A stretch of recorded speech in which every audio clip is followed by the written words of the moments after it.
নমস্কার, আপনি দেখছেন স্টক মার্কেট বাংলা। আজ আমি আবার হাজির হয়ে গেছি মিউচুয়াল ফান্ডের লেটেস্ট আপডেট নিয়ে। আপনারা সকলেই জানেন যে আমরা এই চ্যানেলে মিউচুয়াল ফান্ড রিলেটেড ভিডিও বানাই। মিউচুয়াল ফান্ড কেমন কি পারফরমেন্স করছে, কত টাকার গেন দিচ্ছে, কত কি পারফরমেন্স আসছে, সমস্ত কিছু এই ভিডিওর মাধ্যমে কভার করার চেষ্টা করি।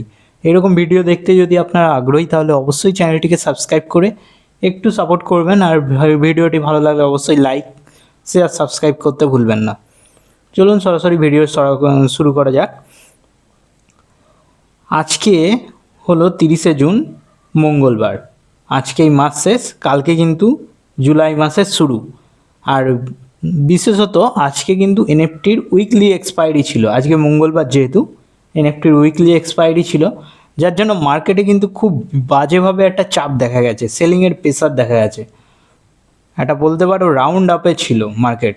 এনএফটি ফিফটি দেখুন 0.34% মতো আজ পারফর্ম করেছে। এর ইম্প্যাক্টটা কিন্তু কালকে পড়বে নিশ্চয়ই মিউচুয়াল ফান্ডে, সেটাও আমরা দেখে নেব কালকে কি হয়। তার ইম্প্যাক্টটাও কিন্তু পড়বে। আজকের যে মার্কেটের কন্ডিশনটা হয়েছে তার জন্য কিন্তু মিউচুয়াল ফান্ড কালকে আপডেট দেবে, সেটা আমি ভিডিও বানিয়ে আপলোড করব। কিন্তু আগের দিনও মার্কেট কিন্তু খুবই খারাপ পরিস্থিতিতে ছিল, মার্কেট চড়তে পারেনি। আজকের ইম্প্যাক্টটা দেখে নিই। এনএফটি ফিফটি দেখুন 0.34%-এর মতো আজকে ডাউন হয়েছে। সেন্সেক্সও 0.33%-এর মতো ডাউন হয়ে গেছে। ব্যাঙ্ক এনএফটি 0.32%-এর মতো নেগেটিভ ইম্প্যাক্ট ছড়িয়েছে। তার মানে আজকের মার্কেট কন্ডিশন কিন্তু খুব একটা ভালো ছিল না। এর ইম্প্যাক্টটা নিশ্চয়ই কালকে মিউচুয়াল ফান্ডে পড়বে, তখন আমরা দেখে নেব। কিন্তু আগের দিন কি ঘটেছে? আগের দিন হচ্ছে 29শে জুন, সোমবার ছিল। সোমবারে মার্কেটে কী পারফরমেন্স এসেছে সেটা এই মুহূর্তে আমি কিন্তু শো করতে যাচ্ছি। খুব একটা ভালো নয় পরিস্থিতি, দেখতেই পাচ্ছেন বাজেভাবে মাইনাস খেয়েছে। হ্যাঁ, ওয়ান ডে রিটার্ন দেখুন 978 টাকা, 978 টাকা আগের দিন মাইনাস হয়ে গেছে। হ্যাঁ, পোর্টফোলিও ব্যালেন্স থেকে ভয়ঙ্কর বিগবালি হচ্ছে। ইন্ডিয়ান স্টক মার্কেট একবারে বাজেভাবে ধরাশায়ী। এফআইআইটা তো কিনছেই না, বরং সেলিংয়ের পর সেলিং করে যাচ্ছে। আর ডিআইআইরা কতই বা কিনবে, বাইং করবে, বাইং তো করেই যাচ্ছে ডিআইআইরা, যার জন্য মার্কেট এখনও সেরকমভাবে ভেঙে পড়েনি। যদিও মার্কেটের পরিস্থিতি খুব একটা ভালো না, কোনো কিছুই চলছে না বলতে গেলে। চলুন এবার ডে চেঞ্জে দেখে নিই। মতিলাল কিন্তু আগের দিন রিটার্ন দিয়েছে, দেখুন 686 টাকা মাইনাস রিটার্ন দিয়েছে। হ্যাঁ, 0.49% নেগেটিভ। বন্ধন স্মল ক্যাপ ফান্ডও নিরাশ করেছে, 0.39%-এর মতো নেগেটিভ হয়েছে। 245 টাকা মতো মাইনাস হয়ে গেছে আগের দিন। এসবিআই ব্যাঙ্কিং ফাইন্যান্সিয়াল সার্ভিস ফান্ডও 0.62%-এর মতো নেগেটিভ ইম্প্যাক্ট ছড়িয়েছে, 65 টাকা মতো মাইনাস হয়ে গেছে। এডেলওয়াইস মিড ক্যাপ ফান্ডও 0.13%-এর মতো নেগেটিভ ইম্প্যাক্ট ছড়িয়েছে। এডেলওয়াইস ইউএস টেকনোলজিও 1.16%-এর মতো আপার সার্কিট লাগিয়েছে। বলে রাখি, আগের দিন মেটা, গুগলের যে পেরেন্ট কোম্পানি, সেটা ভালো পারফরমেন্স করেছে ইউএসএ, যার জন্য এরকম বাউন্স ব্যাক দেখা যাচ্ছে। ইউএস মার্কেট তো রেকর্ড স্তরে রয়েছেই, কিন্তু আমাদের মার্কেটেই কার যে নজর লেগেছে কে জানে। আমাদের মার্কেট কিছুতেই চলছে না। Nipon India small cap fund দেখুন 0.16% নেগেটিভ ইম্প্যাক্ট ছড়িয়েছে, যার ফলে 2 টাকা 43 পয়সা মাইনাস হয়ে গেছে। Nippon India growth mid cap ফান্ডে দেখুন 0.52%-এর মতো নেগেটিভ ইম্প্যাক্ট ছড়িয়েছে, যার ফলে 7 টাকা 96 পয়সা মাইনাস হয়ে গেছে। এইচডিএফসি ফ্লেক্সি ক্যাপে দেখুন 0.6%-এর মতো নেগেটিভ ইম্প্যাক্ট ছড়িয়েছে, 6 টাকা মাইনাস হয়ে গেছে।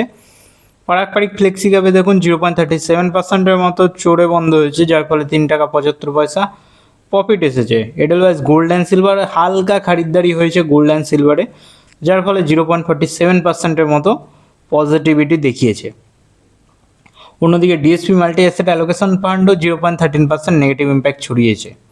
তার মানে প্লাস মাইনাস করে বলতে গেলে প্লাস করার মতো কিছুই নেই, শুধুমাত্র পারাক আর এডেলওয়াইসটা গোল্ড অ্যান্ড সিলভার ঠিকঠাক 3 আর 3 6। আর বিশেষত এডেলওয়াইস ইউএস টেকনোলজি ফান্ডটা কিছুটা রিটার্ন দিয়েছে, যার জন্য এটা 1000 টাকা মাইনাস হয়নি, 978 টাকাতেই থেমে গেছে। কিছুটা পজিটিভ এসেছে, নাহলে এটা 1000ই দেখাতো। বলে রাখি, ওয়ান ডে রিটার্ন দেখুন 0.42% নেগেটিভ।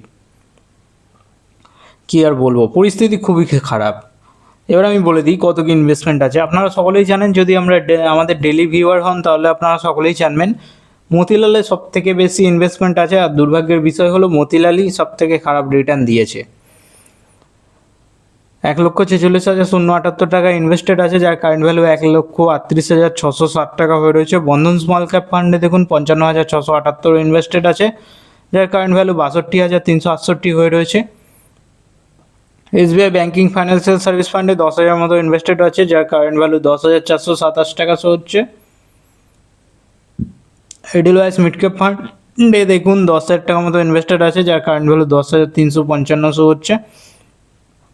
এডেলওয়াইস US টেকনোলজি ফান্ডে 3,845 মতো ইনভেস্টেড আছে, যার কারেন্ট ভ্যালু 3,737 টাকা শো হচ্ছে। নিপন ইন্ডিয়া স্মল ক্যাপ ফান্ডে 1380 মতো ইনভেস্টেড আছে, যার কারেন্ট ভ্যালু 1523 হয়ে রয়েছে। Nipon India growth mid cap ফান্ডে 1413 মতো ইনভেস্টেড আছে, যার কারেন্ট ভ্যালু 1522 হয়ে রয়েছে। HDFC ফ্লেক্সি ক্যাপে 1000 মতো ইনভেস্টেড আছে, যার কারেন্ট ভ্যালু 1050 হয়ে রয়েছে। পারাক পারিকে 1000 মতো ইনভেস্টেড আছে, যার কারেন্ট ভ্যালু 1022 হয়ে রয়েছে। এডেলওয়াইস গোল্ড অ্যান্ড সিলভারে 800 মতো ইনভেস্টেড আছে, যার কারেন্ট ভ্যালু 676 হয়ে রয়েছে। DSP মাল্টি অ্যাসেট অ্যালোকেশন ফান্ডে 100 মতো ইনভেস্টেড আছে, যার কারেন্ট ভ্যালু 107 হয়ে রয়েছে। বিগত 1 ইয়ার প্লাস 1 মান্থে, তার মানে 1 বছর 1 মাসে এই পোর্টফোলিওটা বানানো হয়েছে। এই পোর্টফোলিওটা এতদিনে কেমন কি রিটার্ন দিয়েছে আপনাদের বলে দিই। মতিলাল ওসওয়াল আজ পর্যন্ত রিটার্ন দিয়েছে 5% নেগেটিভ, হ্যাঁ 7,470 টাকা মাইনাস রিটার্ন দিয়েছে। বন্ধন স্মল ক্যাপ ফান্ড 12%-এর মতো ভালো রিটার্ন দিয়েছে, 6,689 টাকা পজিটিভ এটি ছড়িয়েছে। SBI banking financial service fund এটাও 4%-এর মতো রিটার্ন দিয়েছে এখনও পর্যন্ত, 426 টাকা মতো প্রফিট জেনারেট করে দিয়েছে। এডেলওয়াইস মিড ক্যাপ ফান্ড 354 টাকা মতো ইনভেস্টেড রিটার্ন দিয়েছে, 3.55%-এর মতো। এডেলওয়াইস US টেকনোলজি 160 টাকা মাইনাস হয়ে গেছে। Nippon India small cap fund 10%-এর মতো রিটার্ন জেনারেট করে দিয়েছে, 142 টাকা মতো। Nippon India growth mid cap fund 108 টাকা মতো রিটার্ন জেনারেট করে দিয়েছে। HDFC ফ্লেক্সি ক্যাপ 5%-এর মতো 51 টাকা, আর পারাক পারিক 2.2%-এর মতো 22 টাকা। এডেলওয়াইস গোল্ড অ্যান্ড সিলভার 15%-এর মতো নেগেটিভ ইম্প্যাক্ট ছড়িয়েছে, 124 টাকা এখনও মাইনাসে হয়ে রয়েছে। DSP মাল্টি অ্যাসেট অ্যালোকেশন ফান্ডে 7%-এর মতো রিটার্ন এসেছে, যার ফলে 6 টাকা মতো শো হচ্ছে। সমস্ত কিছু দেখিয়ে দিলাম। এবার ডেলি এরকম প্লাস মাইনাস করে আগের দিন রিটার্ন এসেছে দেখুন 978 টাকা, 978.42 পয়সা, 0.42%-এর মতন পোর্টফোলিও নেগেটিভ হয়ে গেছে। আর টোটাল রিটার্ন প্লাস মাইনাস করে মাত্র 101 টাকা। হ্যাঁ, এই বিগত 1 বছর 1 মাসে রিটার্ন এসেছে মাত্র 101 টাকা। ভাবা যায় 0.04% পোর্টফোলিও মাত্র চড়েছে। ইনভেস্টেড অ্যামাউন্ট দেখুন 2,31,292 টাকা, যার কারেন্ট ভ্যালু হয়ে গেছে 2,31,393 টাকা। XIR দাঁড়াচ্ছে 2.67%-এর মতো। এবার দেখে নিই কোন কোন সেক্টরে মিউচুয়াল ফান্ডগুলো আমাদের টাকাটা ইনভেস্টমেন্ট করেছে। অবভিয়াসলি ইকুইটি মার্কেটে রয়েছে 92%-এর মতো, ডেটে 7%-এর মতো, কমোডিটিতে 0.29%-এর মতো। আমাদের মিউচুয়াল ফান্ডগুলো আপনারা সকলেই জানেন mid cap heavy focus, mid ক্যাপের মধ্যে বেশি ইনভেস্টমেন্ট আছে। মিড ক্যাপের মধ্যে 59%-এর মতো ইনভেস্টমেন্ট আছে, স্মল ক্যাপে 23%-এর মতো, লার্জ ক্যাপে 17%-এর মতো। কোন সেক্টরে ইনভেস্টমেন্ট হয়েছে মিউচুয়াল ফান্ডগুলো করেছে? বিশেষত ফাইন্যান্সিয়াল সেক্টরে 33%-এর মতো, টেকনোলজি সেক্টরে 16%-এর মতো, ইন্ডাস্ট্রিয়ালে 14%, কনজিউমার টেক্সটাইলে 14%, হেলথ কেয়ারে 5%, মেটেরিয়ালসে 4%, এনার্জি ইউটিলিটিসে 4%, রিয়েল স্টেটে 3%, কনজিউমার স্টেপলসে 1%, ডাইভার্সিফাই 0.61%, আনস্পেসিফাই কিছু নেই, আদার সেক্টরে 1.71%। এই তো ছিল মিউচুয়াল ফান্ড রিলেটেড ভিডিও। কেমন লাগলো অবশ্যই জানাবেন। ভিডিও যদি ভালো লাগে তাহলে একটি লাইক দিয়ে চ্যানেলটি সাবস্ক্রাইব করে একটু সাপোর্ট করবেন, আপনাদের সাপোর্টের খুবই দরকার। দেখা হচ্ছে পরের ভিডিওতে, ধন্যবাদ।